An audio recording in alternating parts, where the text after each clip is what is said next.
ஆமாங்க.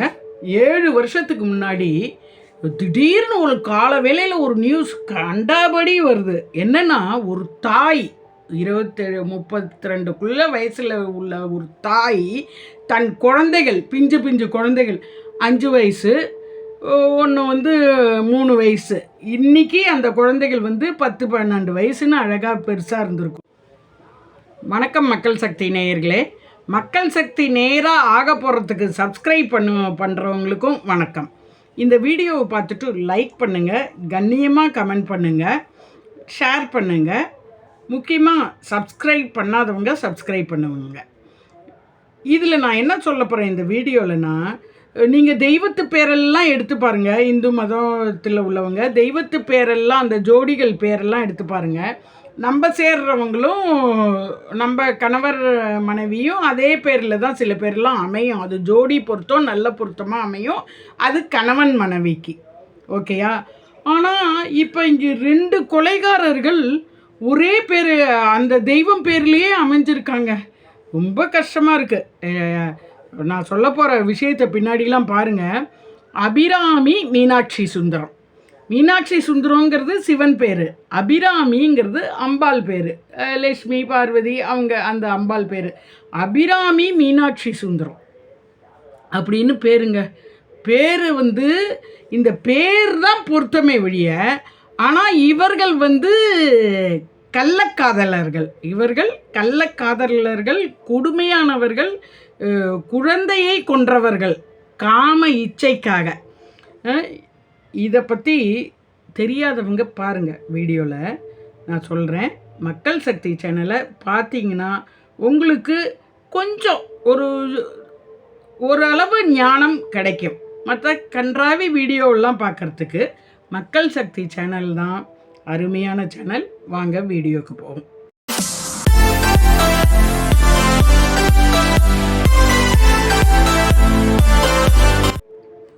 ஆமாங்க.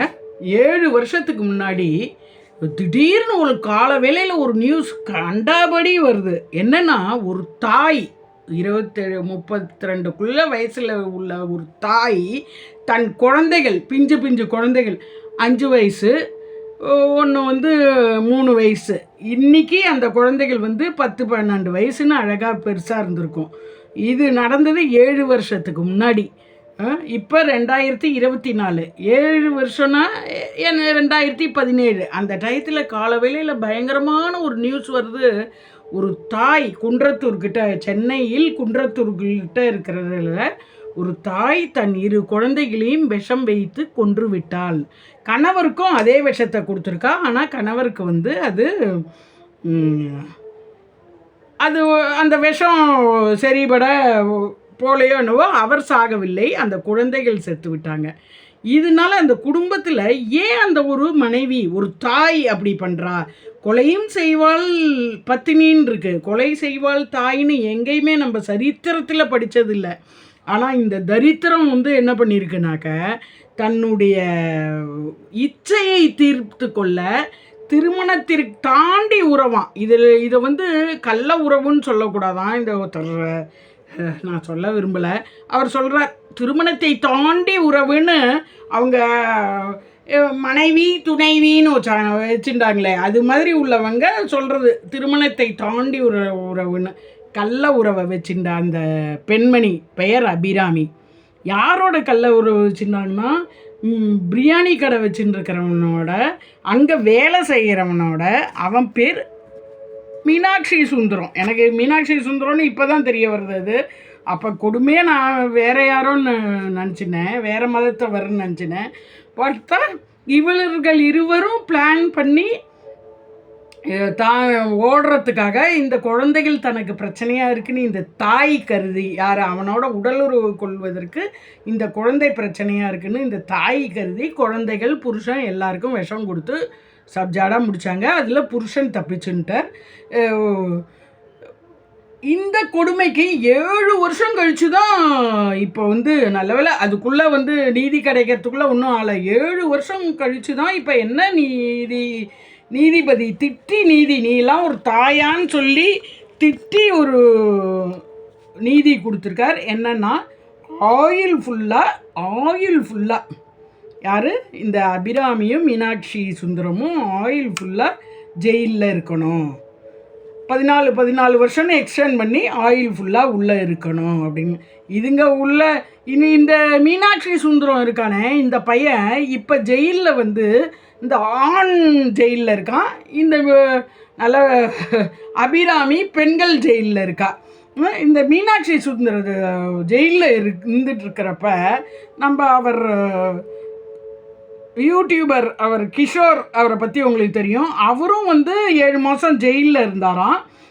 அப்போ வந்து அந்த மீனாட்சி சுந்தரம் சொன்னாராம், கொஞ்சம் அவர் வந்து மீனாட்சி சுந்தரத்துக்கு லேசாக சப்போர்ட் பண்ணுற மாதிரி பேசுகிறாங்க, ஆனால் இதுக்கு சப்போர்ட்டே பண்ணக்கூடாது. என்னன்னாக்க மீனாட்சி சுந்தரம் சொன்னார் அந்த ஆள், நான் குழந்தைய கொல்லுன்னே நான் அவள்கிட்ட சொல்லலை, நான் அவள்கிட்ட அபிராமிகிட்ட எங்களுக்கு உறவு இருந்தது உண்மைதான், ஆனால் நான் வந்து குழந்தைகளை கொன்று விட்டு வானே நான் சொல்லலை. திடீர்னு ஒரு நாள் போலீஸ் எங்கள் வீட்டு வாசலில் இருக்கும்போது எங்கள் அப்பா நான் தூங்கிட்டு இருக்கும்போது என்னை எழுப்பினார். அப்போ வந்து போலீஸ் வந்து என்னை பிடிச்சிட்டு போயிடுது. என்னன்னு போய் பார்த்தோன்னா அந்த வீட்டுக்கு கூட்டின்னு போகிறாங்க. அங்கே ஒரு அம்மா, அதாவது அபிராமியோட அம்மா குழந்தைகளை வச்சுட்டு அழுதுட்ருக்காங்க. என்னன்னு பார்த்தா குழந்தைய கொண்டுட்டு இவ போயிருக்கா. இவ்வளோதானே வழியே, நான் இதுக்கு தூண்டலை, நான் இது செய்யலை, அப்போ எனக்கு தண்டனை குறையணும் இல்லை அப்படிங்கிற மாதிரி அவன் தப்பிச்சுக்கிறதுக்கு அப்படி பேசியிருக்கான். இவரும் வந்து அவனுக்கு லேசாக சப்போர்ட் பண்ணுற மாதிரி அந்த வீடியோவில் அவர் கிஷோருங்கிறவர் அந்த வீடியோவில் அவன் சொன்னான், நான் ஜெயிலில் இருந்துட்டு, அவன் தான் ஜெயிலில் அங்கே பொறுப்பாக இருக்கானா, அவர் தான் ஏதோ ஜெயிலில் கொஞ்சம் வசதியை கூடப்படுத்தி கொடுத்துருப்பான் போல இருக்கு, அவன் கொஞ்சம் அந்த ஆண்கள் இதில் கண்ட்ரோலில் ஜெயிலில் பண்ணின்னு இருக்கானா. அப்போ வந்து அவன் சொல்கிறானா, எனக்கு நீதி கிடச்சவுடனே, இந்த தீர்ப்பு கிடச்சவுடனே நீங்கள் இதை வெளியிடுங்க, இப்போ வெளியிட வேண்டாம் அப்படின்னு சொல்கிறானா. அப்போ வந்து மக்களுக்கு தெரியணுமா, அது எதுக்கு தெரியணும், நீ கொலை செய்யலை ஓகே, நீ கொலைக்கு தூண்டலை ஓகே, நீ வந்து கொலை செஞ்சுட்டு வான்னு நீ சொல்லலை அந்த பொண்ணுகிட்ட, அந்த பொண்ணுக்கு தான் காம வெறி கண்ணில் இருந்து எப்போவுமே என்னை கேட்டுப்பா, அவள் தான் பண்ணிட்டா, கொலை பண்ணது அவள் தான்ப்பா, கரெக்டு தான், தூண்டினது நீ இல்லைங்கிற, ஆனால் பிறர் மனை நோக்கக்கூடாதுன்னு நம்மளுடைய மதம் சொல்கிறது இல்லை. இதில் வேற அவர் கிஷோர் சாமி சொல்கிறார், அவன் சொல்கிறானா, யார் அந்த மீனாட்சி சுந்தரம் சொல்கிறான், நான் ஜெயிலில் எனக்கு இந்து சாமிகளே வெறுத்து போயிடுத்து அப்படின்ட்டு அவன் பைபிளை உட்காந்து படிப்பானான். ஏன் இந்து சாமிகளை வெறுத்து போச்சுன்னு பைபிளில் யாரோ அவனை வந்து மண்டக்கருக்கு பண்ணி விட்டுருக்காங்க. சரி, நீ ஜெயிலில் தான் இருக்க போகிற, அது வேறு விஷயம். இந்து சாமிகள் வெறுத்து போயிடுத்தான். ஏன் இந்துவில் ராமர் இல்லையா, ராமர் ஒரு ஒத்தி தன்னுடைய மனைவியை தவிர மற்றவர்களை பார்க்க மாட்டார். அப்படியே அந்த ராமரை நினச்சி நீ வாழலை, இப்படி தெரியாமல் நம்ம வந்து பிறர் மனைவியை பார்த்துட்டோமே. நம்ம அவருக்கு கல்யாண ஆலயம், அந்த மீனாட்சி சுந்தரத்துக்கு இன்னும் கல்யாண ஆலயம், அப்பா எல்ஐசி முகவராக இருக்கார், வயசானவர், இவன் மொத்தம் தான் பார்த்துக்கணும். இந்த இதில் இருக்கும்போது ஏன் நீ பிறர் மனைவியோட உடல் உறவு கொண்ட, ஏன் அவளை காதலிச்ச, இதெல்லாம் உனக்கு தெரியாதா? அப்படி இருக்கிறவனா கொஞ்சம் சப்போர்ட் பண்ணுற மாதிரி கொஞ்சம் பேசிவிட்டு கடைசியில் இதை அவர் சொல்ல சொன்னார், இங்கே நீங்கள் யூடியூப் இதாக இருக்கீங்கல்ல, நீங்கள் சொல்லுங்கன்னு அவர் சொல்ல சொன்னார்னு நான் சொல்கிறேன்னு கடைசியில் முடிச்சுட்டார். அவர் அதை ஒரு செய்தியாக தான் சொல்கிறார். ஆனால் அதில் வந்து அவன் சொல்லியிருக்கான், எனக்கு இந்து சாமிகளே பிடிக்கலன்ட்டு எப்போவும் பைபிளை வச்சுன்னு தான் உட்காருவானான்.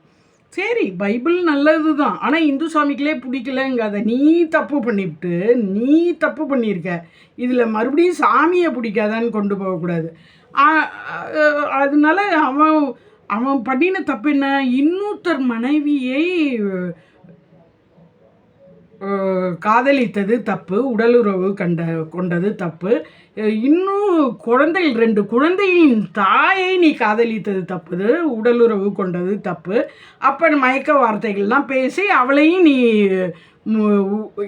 உற்சாகப்படுத்தி அவள் கண்ணில் அந்த பேய் தெரிஞ்சு அவளும் பேயா மாதிரி குழந்தைக்கு ஒரு யமனா, குழந்தைய பிறப்பு கொடுத்தவ குழந்தைக்கு ஒரு யமனா, உலகத்திலேயே முதன்முறையாக ஒரு தாய் குழந்தையை கொன்றாள்ங்கிற மாதிரி.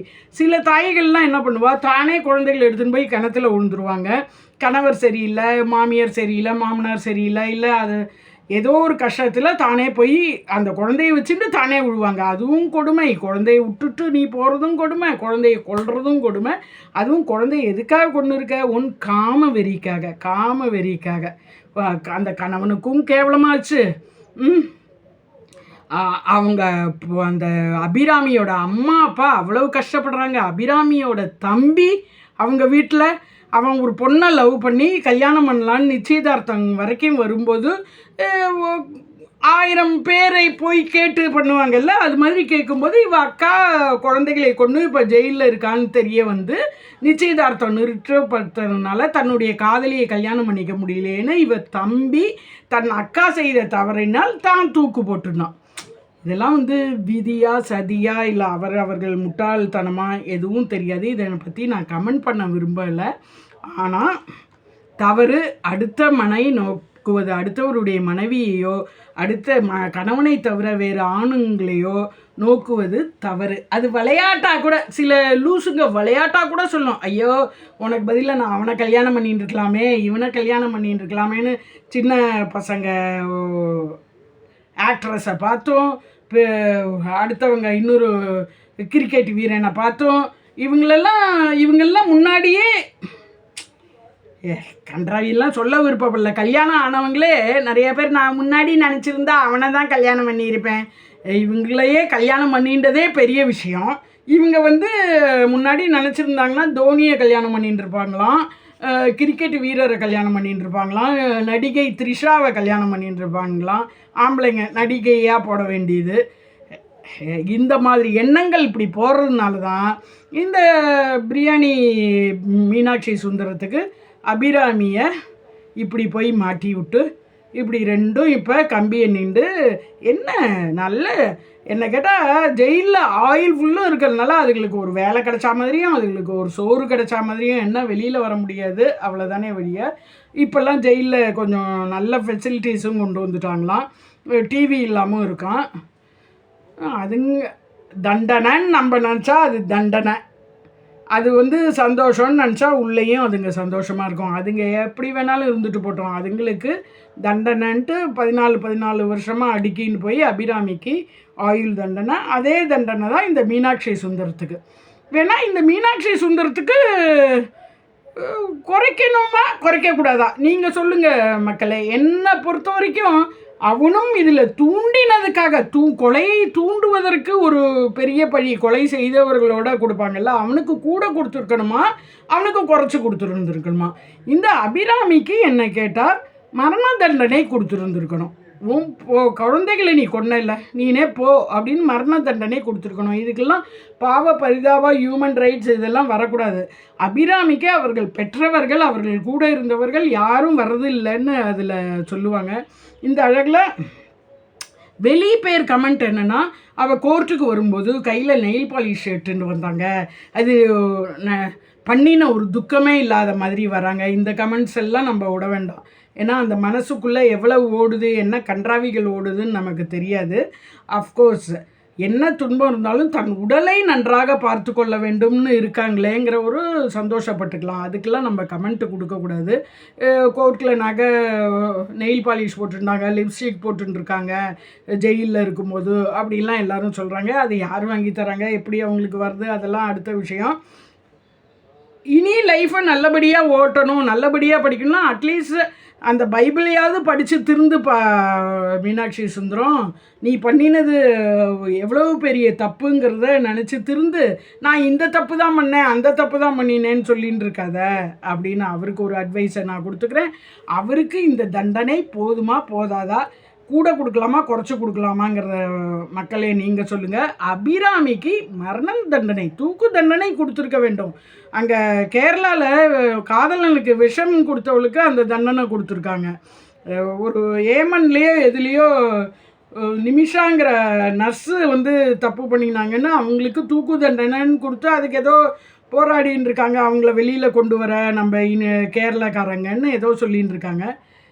அடுத்தவனை அடித்தவனை சாகடிக்க வேண்டும், நீதிபடி நம்பக்கூடாது, நீதி. ஓகேயா? நன்றி.